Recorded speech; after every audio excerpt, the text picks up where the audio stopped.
दोस्तों, इस वीडियो में हम बात करेंगे सन 1987 में आई थी फिल्म वतन की रखवाले। इस फिल्म के पीछे छुपी हुई है कई रहस्य की बात जो आप में से बहुत कम ही जानते होंगे। तेरे मेरे बीच में कौन आएगा, आएगा तो जगह नहीं अगर इस फिल्म के जरिए आपको जानकारी लेना दिलचस्पी है तो यह वीडियो आपके लिए है। वीडियो में बने रहिए अंत तक, अन्यथा कुछ भी समझ में नहीं आ पाएंगे। यही है इरादा सनम अपना, बहके न उठ के कदम हम लेकर आए हैं वतन के रखवाले फिल्म की 15 खास बात के साथ, और साथ ही जानेंगे इस फिल्म की बजट और बॉक्स ऑफिस कलेक्शन के बारे में।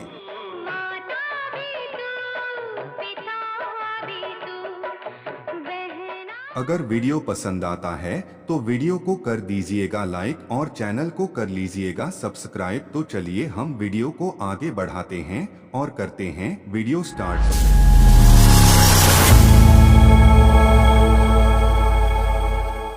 दोस्तों, वतन के रखवाले फिल्म 14 अगस्त 1987 को रिलीज किया गया था। इस फिल्म का निर्माण जी फिल्म्स के बैनर तले फिरोज नाडियाडवाला ने किया था और इसके निर्देशक थे टी रामाराव, जो कि इससे पहले जुदाई, एक ही भूल, जीवन धारा, मुझे इंसाफ चाहिए और अंधा कानून जैसी कई फिल्मों का निर्देशन कर चुके थे।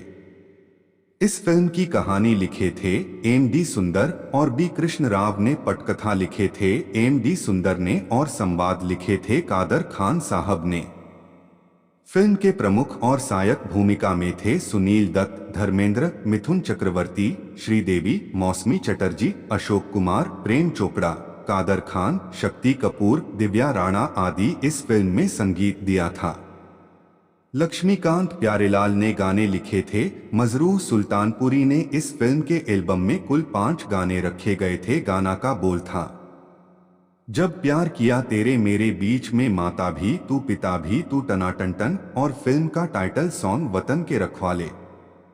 इन गानों को अपनी मखमली आवाज से सजाया था महेंद्र कपूर, मोहम्मद अजीज, सुरेश वाडेकर, अनुराधा पौडवाल और कविता कृष्णमूर्ति ने। चलिए अब आपको रूबरू करवाते हैं इस फिल्म से जुड़े हुए 15 खास फैक्ट बातों से।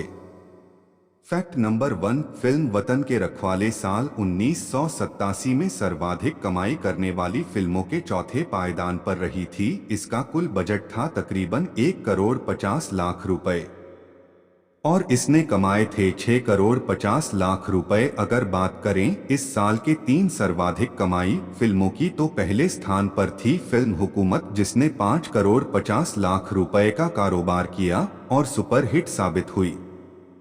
और दूसरे स्थान पर रही फिल्म मिस्टर इंडिया, जिसने 5 करोड़ रुपए कमाए और हिट साबित हुई। तथा तीसरे स्थान पर रही फिल्म खुदगर्ज, जिसमें 4 करोड़ 75 लाख रुपए का कारोबार किया और सुपर हिट रही। फैक्ट नंबर 2, साल 1987 में अभिनेता धर्मेंद्र का स्वर्णिम साल कहा जा सकता है। इस साल उनकी 11 फिल्में रिलीज हुई, जिनमें से 7 फिल्में सफल रही, जो अपने आप में एक रिकॉर्ड है। इन 7 फिल्मों में शामिल थी फिल्म वतन के रखवाले, हुकूमत, आग ही आग, लोहा, इंसानियत के दुश्मन, इंसाफ कौन करेगा और दादागिरी। इनमें ऐसी पहली 5 फिल्में बड़ी हिट रही। फैक्ट नंबर 3, फिल्म वतन के रखवाले मिथुन चक्रवर्ती और श्रीदेवी की दूसरी फिल्म और पहली व्यावसायिक रूप से सफल फिल्म थी। इससे पहले ये दोनों सन 1984 की फिल्म जाग उठा इंसान में काम कर चुके थे। कहा जाता है कि फिल्म जाग उठा इंसान के सेट पर शुरू हुआ इनका साथ फिल्म वतन के रखवाले में खूब निखर कर नजर आया। उन दिनों कई फिल्मी मैगजीन्स ने यह खबर उड़ाई कि इस फिल्म के दौरान दोनों ने गुपचुप शादी भी कर ली थी। एक पत्रिका ने बाकायदा इन दोनों का मैरिज सर्टिफिकेट भी प्रकाशित कर दिया था। फिल्म फेयर, सिनेब्लिट्ज आदि नामी पत्रिकाओं ने भी इस पूरे समय पर अलग अलग कहानियां छापी। किसी ने कहा कि योगिता बाली ने नींद की गोलियां खाकर जान देने का प्रयास किया, तो किसी ने यह कहा कि श्रीदेवी के लिए मिथुन चक्रवर्ती ने अपना मड आइलैंड वाला बंगला छोड़कर उनके लिए नया घर खरीदा। पर यह संबंध कुछ दिनों के बाद टूट गया और मिथुन का घर टूटने से बच गया। फैक्ट नंबर 4, यह वो पहली फिल्म थी जहां सुनील दत्त और मिथुन चक्रवर्ती ने एक साथ काम किया था। ये दोनों सन 1982 में ही साथ काम करने वाले थे। जिस फिल्म के निर्माता और निर्देशक दोनों सुनील दत्त थे, फिल्म का नाम था जब प्यार हुआ और इसमें मिथुन चक्रवर्ती, संजय दत्त और पद्मिनी कोल्हापुरी मुख्य भूमिकाओं में लिए जा रहे थे। पर मिथुन चक्रवर्ती को लगा कि उनके रोल को संजय दत्त के मुकाबले कम अहमियत दी जा रही है और संजय दत्त के सीनियर होने के नाते वो चाहते थे कि उनका नाम क्रेडिट में संजय दत्त से पहले आए। जब उनकी ये दोनों बातें नहीं मानी गई तो उन्होंने फिल्म से किनारा कर लिया और ये फिल्म डिब्बा बंद हो गई। इस तरह इसके 5 साल बाद फिल्म वतन के रखवाले में ये दोनों कलाकार एक साथ काम करने को तैयार हुए। इस फिल्म के बाद सन 1991 में IBR फिल्म्स की प्रतिज्ञाबद्ध में दोनों आखिरी बार साथ नजर आए थे। फैक्ट नंबर 5, इस फिल्म को अपने रिलीज के समय समीक्षकों की तीखी आलोचना का सामना करना पड़ा था। उस जमाने की पत्रिका बॉम्बे के फिल्म समीक्षा कॉलम में लिखा गया कि ये फिल्म आतंकवाद के विषय का व्यावसायिक लाभ उठाने के लिए बनाई गई है। साथ ही साथ यह भी कहा गया कि आतंकवाद पर बनी ज्यादातर फिल्में घिसी पीटी परिपाटी पर चलती हैं। वतन के रखवाले तो घिसी पीटी फिल्मों के भी इंतहा है। साथ ही साथ यह भी कहा गया कि ऐसी फिल्में देखकर सरकार को यह आदेश जारी करना चाहिए कि आतंकवाद जैसे गंभीर विषय का मजाक न बनाया जाए। एक अन्य समीक्षा में यह भी कहा गया कि श्रीदेवी जैसी सशक्त अभिनेत्री कमजोर से कमजोर फिल्म में भी अपना प्रभाव छोड़ देती हैं, पर वतन के रखवाले में वो खोई खोई और प्रभावहीन नजर आती है। फैक्ट नंबर 6, वतन के रखवाले मिथुन चक्रवर्ती और नाडियाडवाला प्रोडक्शंस की लगातार तीसरी फिल्म रही और तीनों ही फिल्में व्यावसायिक रूप से सफल रही। ये फिल्में थी सन 1985 की गुलामी, 1986 की मुद्दत और 1987 के वतन के रखवाले। कहा जाता है कि फिल्म गुलामी के निर्माण के दौरान निर्माता हबीब नाडियाडवाला को काफी आर्थिक दिक्कतों का सामना करना पड़ा था। ऐसे में मिथुन ने अपनी फीस नहीं ली ताकि फिल्म को समय से पूरा किया जा सके। निर्माता हबीब नाडियाडवाला मिथुन के इतने कायल हुए कि उन्होंने नाडियाडवाला प्रोडक्शन की अगली 2 फिल्मों के लिए भी उन्हें साइन कर लिया। फैक्ट नंबर 7, निर्देशक टी रामाराव दक्षिण भारतीय और हिंदी फिल्मों के एक बड़े निर्देशक माने जाते थे। वतन के रखवाले बतौर निर्देशक उनकी आखिरी बड़ी हिट हिंदी फिल्म थी। इस फिल्म के बाद टी रामाराव ने अपनी फीस 2 गुनी कर दी थी। इन्हीं दिनों निर्माता की अमिताभ बच्चन के साथ फिल्म आज का अर्जुन बनाने की तैयारी कर रहे थे। उन्होंने बतौर निर्देशक टी रामाराव को लेने का प्रयास किया, पर उन्होंने इतनी भारी फीस मांग ली कि किसी बोकाडिया ने कहा, सर अगर आप ही सब कुछ ले लेंगे तो मेरे हिस्से में क्या आएगा। बाद में किसी बोकारिया ने इस फिल्म का निर्देशन स्वयं किया। फैक्ट नंबर 8, अभिनेत्री मौसमी चटर्जी ने 1980 के दशक के आरंभ में अपनी दूसरी बेटी के जन्म के दौरान फिल्मों से कुछ समय के लिए दूरी बना ली थी। जब उन्होंने 1984 में वापसी की तो उन्हें चरित्र अभिनेत्री की भूमिकाएं मिलने लगी। फिल्म घर एक मंदिर से उन्होंने चरित्र भूमिकाएं करनी शुरू की, पर वो अपनी इन भूमिकाओं से ज्यादा खुश नहीं थी। कहा जाता है कि धर्मेंद्र के समझाने पर ही वो ये फिल्म करने को तैयार हुई और उन्होंने 2 फिल्में बतौर चरित्र अभिनेत्री साइन की थी। ये फिल्म थी आग ही आग और वतन के रखवाले। इन दोनों ही फिल्मों में धर्मेंद्र नायक थे। ये बात अलग है कि वतन के रखवाले में वो सुनील दत्त की पत्नी बनी थी। फैक्ट नंबर 9, पुरानी हिंदी फिल्मों में यह चलन अक्सर देखा जाता है कि कई प्रतिष्ठित चरित्र अभिनेताओं को फिल्म के क्रेडिट में सबसे ऊपर नाम में रखा जाता है। अभिनेता अशोक कुमार, जो कि इस फिल्म में चरित्र अभिनेता की भूमिका में थे, उन्हें इस फिल्म में सुनील दत्त, धर्मेंद्र और मिथुन चक्रवर्ती से ऊपर क्रेडिट दिया गया। गौर करने का तलब है कि इस साल अशोक कुमार ने 2 बड़ी हिट फिल्मों में चरित्र भूमिकाएं निभाई थीं। ये फिल्में थी मिस्टर इंडिया और वतन के रखवाले। इन दोनों ही फिल्मों में अशोक कुमार ने प्रोफेसर की भूमिका निभाई थी तथा दोनों ही फिल्मों के नायक का नाम अरुण था। Fact number 10। मिथुन चक्रवर्ती अक्सर थोक के भाव फिल्में करने के लिए जाने जाते थे और लगभग हर साल उनकी दर्जनों फिल्में रिलीज होती थी। साल 1987-80 के दशक का एकलौता ऐसा साल रहा जब मिथुन चक्रवर्ती की 10 ऐसी कम फिल्में रिलीज हुई। सन 1987 में मिथुन चक्रवर्ती की सिर्फ 8 फिल्में ही रिलीज हो पाई थी। ये फिल्में थी परम धर्म, परिवार, हिरासत, हवालात, डांस डांस, वतन के रखवाले, दीवाना तेरे नाम का और मेरा यार मेरा दुश्मन। इस साल कम फिल्में रिलीज होने का कारण यह था कि मिथुन चक्रवर्ती 1985 के बाद इतने व्यस्त हो गए थे कि उनकी कई फिल्में डेट्स की कमी के कारण या तो अटक गई या उन्हें बनने में कई साल लग गए।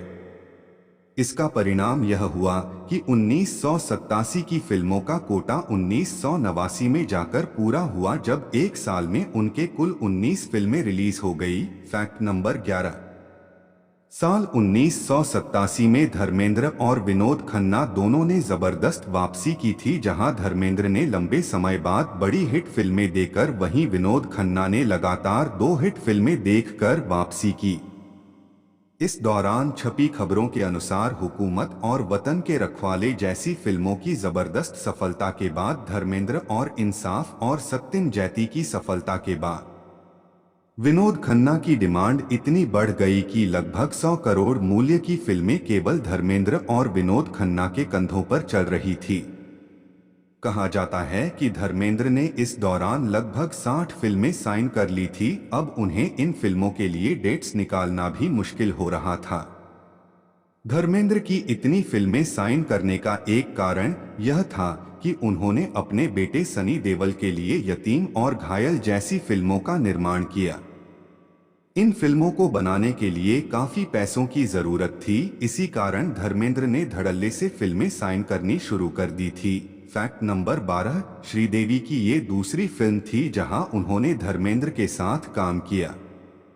भले ही दोनों ही फिल्मों सल्तनत और वतन के रखवाले में श्रीदेवी के नायक कोई और थे और दोनों को साथ में ज्यादा सीन करने के मौके नहीं मिले, पर श्रीदेवी उन गिनी चुनी अभिनेत्रियों में से एक है जिन्होंने बाप और बेटे यानी कि धर्मेंद्र और सनी देओल दोनों के लिए अभिनेत्री का रोल किया। यह बात अलग है कि वतन के रखवाले श्रीदेवी और धर्मेंद्र की एकमात्र सफल फिल्म है। इसके अलावा दोनों ने जिस भी फिल्म में साथ काम किया वो सफल रही, मसलन नाकाबंदी, फरिश्ते, सल्तनत, सोने पे सुहागा आदि। Fact number 13। इस फिल्म के गीत लिखे थे प्रसिद्ध शायर मजरू सुल्तानपुरी ने, जिनकी ये लक्ष्मीकांत प्यारेलाल के साथ आखिरी फिल्म साबित हुई। नाडियाडवाला प्रोडक्शन के साथ उनकी यह दूसरी फिल्म थी। इससे पहले वो सन 1984 में फिल्म झूठा सच में भी गीत लिख चुके थे। यहाँ यह भी गौर करने का तलब है कि अपने पूरे कैरियर में मजरू सुल्तानपुरी ने मिथुन चक्रवर्ती की केवल 2 फिल्मों के लिए गीत लिखे हैं। ये फिल्में थी 1982 की धुआं और 1987 के वतन के रखवाले। इस फिल्म के बाद मिथुन चक्रवर्ती के लिए मजरू सुल्तानपुरी ने कभी भी नहीं लिखा। भले ही धर्मेंद्र की दर्जन भर फिल्मों के गीत वतन के रखवाले फिल्म से पहले और बाद में भी उनके द्वारा लिखे गए, श्रीदेवी के लिए मजरू सुल्तानपुरी की यह पहली फिल्म थी। इसके बाद उन्होंने श्रीदेवी के लिए सन 1993 में आई फिल्म गुरुदेव के गीत लिखे थे। Fact number 14। श्रीदेवी के करियर का ये वो दौर था जिन दिनों इनकी हिंदी बहुत ज्यादा अच्छी नहीं थी, इसलिए उनकी आवाज को अक्सर डब किया जाता था। अपने जमाने की प्रसिद्ध बाल कलाकार नाज को श्रीदेवी की आवाज के रूप में अक्सर जाना जाता था और वही अक्सर श्रीदेवी की अधिकतर आरंभिक फिल्मों में आवाज दिया करती थी।